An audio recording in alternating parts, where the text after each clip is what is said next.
Hello everyone, and welcome back to Flo's Corner. So in this video, I'm going to be discussing some of the strangest, weirdest, and unpleasant things that you may see or hear in your phlebotomy career. So please stay tuned.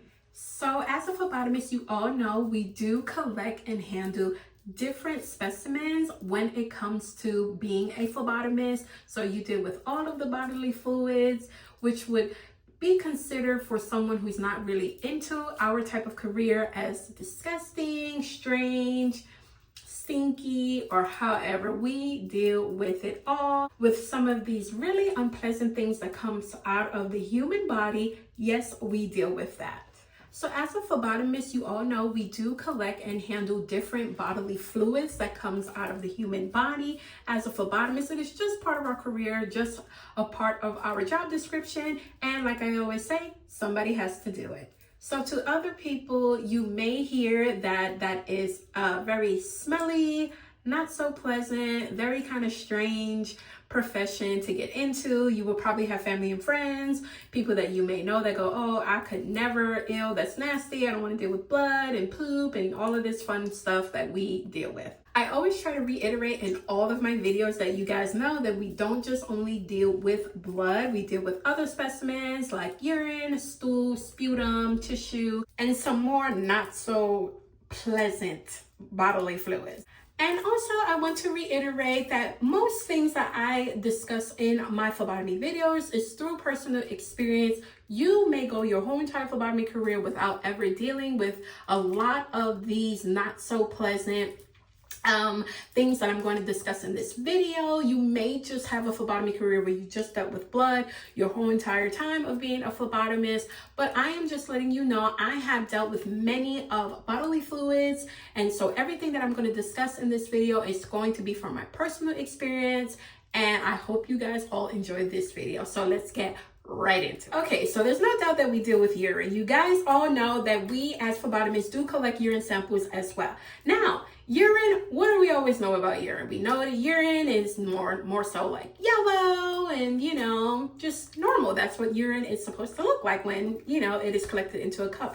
But obviously, on the phlebotomist side, in the medical field, you're going to see urine in different looking ways, a whole new light of what urine can actually look like. So in my phlebotomy career, I have come across urine being considered strange looking, unpleasant as well. So just to prepare you, you may collect urine samples from your patients in the specimen cup, and you're going to notice that the urine is red or cloudy or green or, yes, really dark yellow, foamy. You're going to deal with all of these different type of ways that urine can actually look like in a specimen cup. So honestly, saying for someone who's never done phlebotomy or never really knew the other side of what bodily fluids can look like, this is definitely one that will take you by surprise when dealing with bodily specimens. So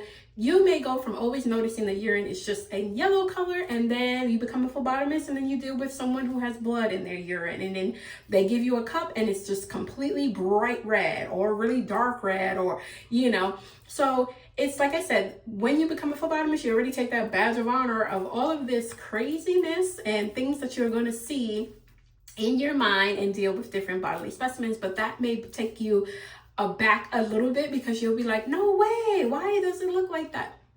Obviously, you all know phlebotomist is very, very crucial, and patient care as well, just as much as all the other healthcare professions that is dealing with this certain patient. And yes, obviously, we are crucial because we need these bodily specimens to figure out what's going on with this patient so that they can be diagnosed and treated. So yes, as a phlebotomist, you may see some really strange, weird looking urine when you are getting them specimen cups from the patient, and we have to put them in urine culture bottles or U10s, U50s, urinalysis and things like that before sending it off to the lab.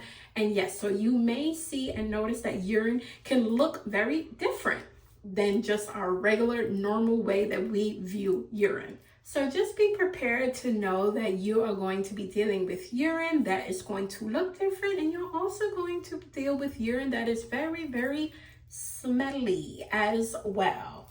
You don't always wear a mask when we are handling our specimens. So yes, that may be something you may want to embark on if you'd like. But yes, you will get the smells as well. Just a FYI, when you see abnormal things like cloudy urine or very bloody urine and things like that, you normally personally are not going to be the person to let anyone know what you are seeing. You are just a phlebotomist. You are to put them in the right tubes and send them off to the lab. Obviously, the lab will do all of the work of the appearance of the urine, what's in it, and things like that, which will get back to the provider, and then they will diagnose and treat their patients. But you wouldn't say you're dealing with bloody urine and just run and try to tell the doctor, or maybe even your supervisor, hey, this is bloody urine, or however. No, you still will just do your phlebotomy job and package it up and then send it off to the lab. So that's just an FYI. Don't get scared, don't get panicked or anything like that. Anything that's just a little bit too strange for you, then I would say reach out to your supervisor. But other than that, you will be just fine. Next, we're going to get into our blood specimens. So blood specimens, you may notice that some blood work, when you're doing blood work and drawing blood, you're going to notice that some blood is bright red and some is going to be dark red. So pretty much it's honestly just the difference is just how oxygenated the blood is. Most of the time, venipuncture, you will normally see dark red blood, which pretty much means that the blood is deoxygenated, which is very normal and nothing to really be too much concerned about. And most of the time when you see bright red, it's normally ABG blood draws, which is drawing in the arteries, which will be more of a bright red because that is a lot of oxygenated blood as well. I figured to say that because as a phlebotomist, you will hear that a lot of times when the patient is looking and seeing the blood going into the tube. Wow, my blood is so dark. Why is that? And honestly, it's so normal. It's honestly, there's nothing too detrimental about having really dark red blood. You want the blood to be dark red, and yeah, that just means it's just deoxygenated, which is still fine. You're still living, you're still breathing, and you're still going on about your day. You might also see bright red blood when you're drawing in the vein as well, and it just means that the blood has a little bit more oxygen in it. Now, this is also what you're going to see with blood is after it is centrifuged. So when you are using the centrifuge, you always know, I always explain that the bottom of the tube after it is spun is where the red blood cells is going to be. And then you're going to have like this paley yellow looking serum at the top of the tube, which normally will look like it's a light yellow kind of, it's clear, see-through kind of look, but it's going to have a yellow tint of it, and that's normally going to be the normal serum of what you're going to look at. A hemolyzed specimen is going to look like the serum is going to be more of a red and pinkish looking color. So you guys all know that hemolyzed just means that the red blood cells were broken down, and normally this happens, like I said in many of my other videos, it can range from anything like an error during collection. You guys know the needle sizes, things like this, transporting, and things can give you a hemolyzed specimen. So sometimes you guys know in my videos I always explain that sometimes a hemolyzed specimen may give inaccurate test results, which may lead to the patient being a redraw. So the serum in that will look, like I said, reddish, pinkish. It may look like a little darker red or a light red. And however, if it's not that yellow, clear, kind of see-through serum, then you know that the specimen is going to be hemolyzed if you definitely notice the red and the pink in it. Next, you can also have your blood look icteric. Icteric just pretty much means it gives off a yellowish, greenish serum, which is a little bit more darker yellow than the actual lighter yellow that the serum is supposed to look like. And this pretty much means that there is a high amount of bilirubin in the blood, which is normally like liver dysfunction and things like that. So you may notice that you centrifuge your tube and the serum looks more of a darker yellowish, greenish kind of color. And that is called an icteric specimen.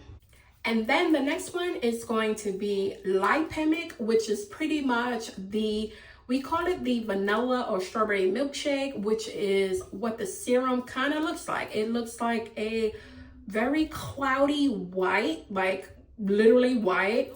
And there are some that looks like a pinkish kind of color. So you have your red blood cells at the bottom, and then you have this white, milky looking serum at the top. And I remember the first time I seen that, it actually scared me because I was like, what is that? You know, did it make milk inside of the centrifuge? I know that's so weird, but that's what I felt like. I was like, why does it look so cloudy and milky like that? It does. It actually looks like milk. It's crazy. It's insane. But I had a coworker that, you know, went in depth with me about what it was. And it pretty much is just a high level of lipids, which is your fats, consuming too much triglycerides.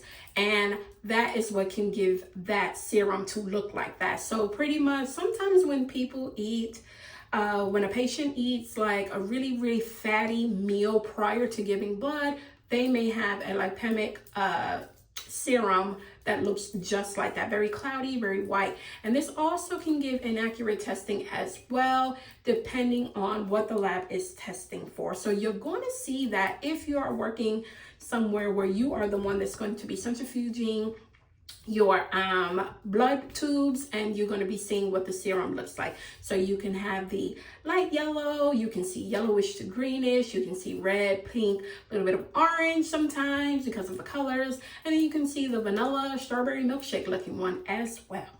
Next is going to be saliva and sputum. Obviously there is just no doubt about it, about exactly what that is. It's sputum. Sputum is that slimy thing that people cough up and that we collect as phlebotomists. So you're going to be dealing with the sliminess of saliva / sputum that is not ever so pleasant. Obviously, sputum can have a rancid smell because it's coming up from someone coughing that mucousy kind of thing out of their throat.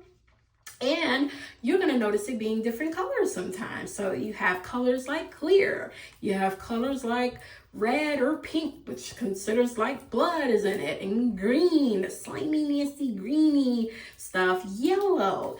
Yeah, it's very not so pleasant to look at sometimes. Sometimes make you want to gag. You're like, huh. Every time you say like, oh, I know I gag when I see sputum. It actually just goes, huh. Yeah, that's the sound I actually make every time I see sputum. There's no doubt about that. That's actually weird, strange, and unpleasant for anyone to want to see. And obviously one of the biggest ones is going to be stool. Yes, you deal with stool. Yes. No, we are not sitting there making the patients go do number 2. But stool is something that we do handle from patients, okay? I have actually dealt with the occult blood card with the little poopsicle that you have to smear on the card thing. Yeah.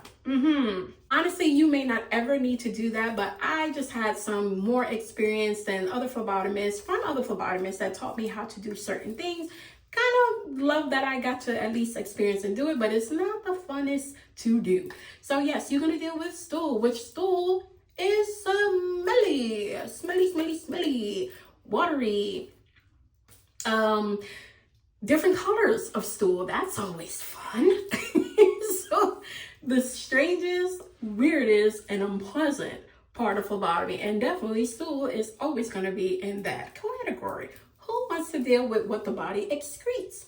We do. So those were just some of the 4 things that I wanted to get into that we deal with the bodily fluids. And now I'm going to do some honorable mentions, the weirdest, strangest, and unpleasant things that I've seen in my phlebotomy career. And get ready, y'all, because here we go. So working in the hospital, you get to see all kinds of specimens, even if you're not really the one to collect it. And I remember seeing a worm inside of a urine specimen cup with the urine in there. Yes. We didn't collect that. I think that was brought down by a nurse. And I just remember going onto my shift and noticing that there was a worm in this certain specimen cup. And I was like, you know what I mean? So I asked one of the MOTs, the medical lab technician, what's that? You know, so they said it's a parasite or however. And I was like, whoo, gross, gross. But yeah, that's one. Fainting, passing out, you guys already know I speak about that a lot in my phlebotomy videos, and that is just something that you're going to see all throughout your phlebotomy career. I would love to say that every patient is just so wondrous when it comes to a blood draw, but no, you're gonna have your fainters, you're gonna have your passing out patients, whether it's before the blood draw, during the blood draw, or even after the blood draw. So yes, that is something that you will go through your phlebotomy career as well. I've had patients sing. I have patients get stoned. I have patients try to get drunk before a blood draw so that they wouldn't have to feel it or actually be in the presence because they were so afraid of the blood draw. So yeah, things like that would be considered a little bit strange, but I mean, hey, fun side. I remember working in the hospital and I would get certain patients that would ask me to do a finger stick. And can't you fill up the tube with the finger stick? So they pretty much wanted me to stick them, you know, like the diabetic glucose test, stick them and then squeeze their blood into the tube to fill up like 3-4 tubes. I'm like, have you lost your mind? I'll be here all forever trying to do something like that. I'm like, I have to get in your vein, honey. Like, that's not gonna work. And that's not how they're gonna test it. And no, it's not gonna work. So yes, I have had those weird experiences where I had patients that do a finger stick and just squeeze my blood and my finger to death to get into these tubes. Oh, and I gotta save the best for last. When I asked for a urine specimen from a patient and I've gotten stool instead. That happens to me quite a few times a month. So you ask for some urine and they come back with stool in the cup. You guys would think, no way. Being a phlebotomist is not for the weak. And there's no doubt about that. With being a phlebotomist, you're going to deal with spills as well. So there may be times that you may have urine spilled on you, blood spilled on you. It does happen. It's always doesn't mean it's not your, it doesn't mean that it was for your fault. Things like this happen. I remember drawing blood and I lifted the tube and the top just came right off and it spilled onto the counter, which actually made the blood splash on me. So it just happens. You have it sometimes where the patient gives you the specimen cup full of urine and they didn't tie the cup tight enough. So it can happen. You may lift it and then boom, it falls on. So that's why the lab coats are a savior when it comes to things like that, because obviously if it gets on the lab coat, you just toss the lab coat and then you get a new one. Obviously wash your hands and do all your fun safety precaution things, duties that you're supposed to do, and you'll be just fine. Nothing to freak out about. Yes, it's nasty, it's disgusting, and however, but this is the profession. This is what is entailed in our duties, and this is what we're going to go through. Like I said, you may not ever go through any of these things, see or hear or deal with any of these different types of specimens. You may just draw blood and that's it, and that's all. You may not ever even use a centrifuge in your phlebotomy career. I just wanted to touch up on the other side of phlebotomy that we don't always discuss about, and I just thought it was pretty fun because it kind of brings me down memory lane, and this is stuff that I still kind of sort of deal with here and there, which is fun. Right? You know, like I said, I love it. I love specimens. I have my moments. Yes, I can gag. I can be like, whoop, you know, stuff like that. And I'm still go to work as a phlebotomist every single day and I'm happy. So it's just my calling. I love it. Hey, somebody's had to do it and that's me. But I really hope this video was fun, helpful, and very informative. If you have dealt with any different kind of specimens or had some funny experiences when it came to phlebotomy, definitely write that down in the comment section down below. I would love to hear your stories and love to hear the funny side about phlebotomy as well, besides my own experiences. And like always, definitely check out my playlist where you can watch all of my videos in one category. Please give this video a thumbs up, subscribe if you're not subscribed, and I hope to see you all in my next video. Bye!